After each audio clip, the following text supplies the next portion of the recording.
Hello, good afternoon. This is Myesha coming to do a reading once again.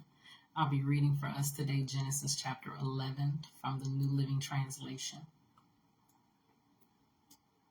At one time, all the people of the world spoke the same language and used the same words. As the people migrated to the east, they found a plain in the land of Babylonia and settled there. They began saying to each other, "Let's make bricks and harden them with fire." In this region, bricks were used instead of stone, and tar was used for mortar. Then they said, "Come, let's build a great city for ourselves with a tower that reaches into the sky. This will make us famous and keep us from being scattered all over the world." But the Lord came down to look at the city and the tower the people were building. "Look," he said, "the people are united, and they all speak the same language. After this, nothing they set out to do will be impossible for them. Come, let's go down and confuse the people with different languages. Then they won't be able to understand each other." In that way, the Lord scattered them all over the world, and they stopped building the city. That is why the city was called Babel, because that is where the Lord confused the people with different languages. In this way, he scattered them all over the world. This is the account of Sham's family. 2 years after the great flood, when Shem was 100 years old, he became the father of Arphaxad. After the birth of Arphaxad, Shem lived another 500 years and had other sons and daughters. When Arphaxad was 35 years old, he became the father of Shelah. After the birth of Shelah, Arphaxad lived another 403 years and had other sons and daughters. When Shelah was 30 years old, he became the father of Eber. After the birth of Eber, Shelah lived another 403 years and had other sons and daughters. When Peleg was 30 years old, he became the father of Reu. After the birth of Reu, Peleg lived another 209 years and had other sons and daughters. When Reu was 32 years old, he became the father of Serug. After the birth of Serug, Reu lived another 207 years and had other sons and daughters. When Serug was 30 years old, he became the father of Nahor. After the birth of Nahor, Serug lived another 200 years and had other sons and daughters. When Nahor was 29 years old, he became the father of Terah. After the birth of Terah, Nahor lived another 119 years and had other sons and daughters. After Terah was 70 years old, he became the father of Abram, Nahor, and Haran. This is the account of Terah's family. Terah was the father of Abram, Nahor, and Haran. And Haran was the father of Lot.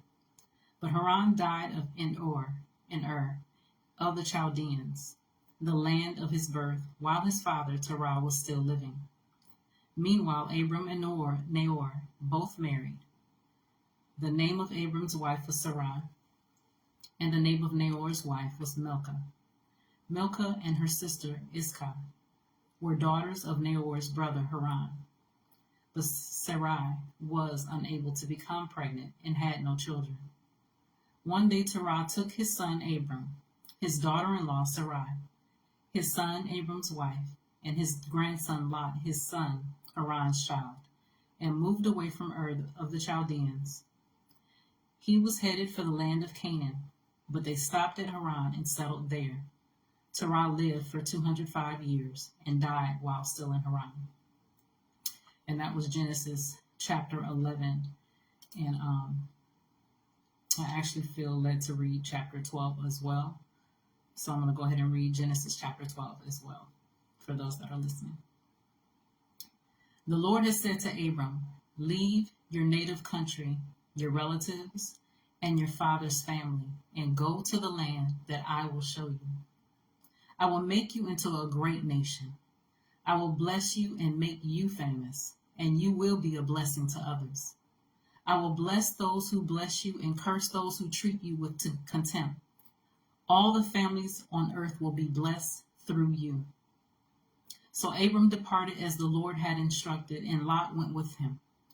Abram was 75 years old when he left Haran. He took his wife Sarai, his nephew Lot, and all his wealth, his livestock, and all the people he had taken into his household at Haran, and headed for the land of Canaan.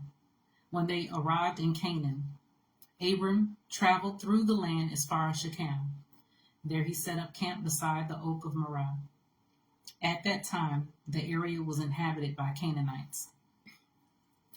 Then the Lord appeared to Abram and said, I will give this land to your descendants. And Abram built an altar there and dedicated it to the Lord, who had appeared to him. After that, Abram traveled south and set up camp in the hill country, with Bethel to the west and Ai to the east. There he built another altar and dedicated it to the Lord, and he worshipped the Lord. Then Abram continued traveling south by stages toward Negev. At that time, a severe famine struck the land of Canaan, forcing Abram to go down to Egypt, where he lived as a foreigner. As he was approaching the border of Egypt, Abram said to his wife Sarai, Look, you are a very beautiful woman. When the Egyptians see you, they will say, This is his wife. Let's kill him, then we can have her. So please tell them you are my sister. Then they will spare my life and treat me well because of their interest in you. And sure enough, when Abram arrived in Egypt, everyone noticed Sarai's beauty. When the palace officials saw her, they sang her praises to Pharaoh, their king, and Sarai was taken into his palace. Then Pharaoh gave Abram many gifts because of her: sheep, goats, cattle, male and female donkeys, male and female servants, and camels.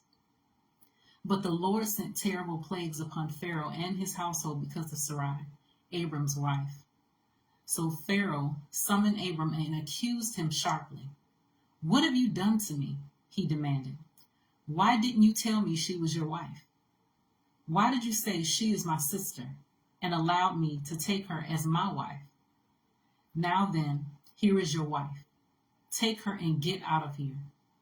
Pharaoh ordered some of his men to escort them, and he sent Abram out of the country along with his wife and all his possessions. And that's the end of Genesis chapter 12. So today we read Genesis chapter 11 and Genesis chapter 12. I pray that it's a blessing unto you, and prayerfully we'll see each other tomorrow for Genesis chapter 13. You guys take care, and God bless, and stay in the Word.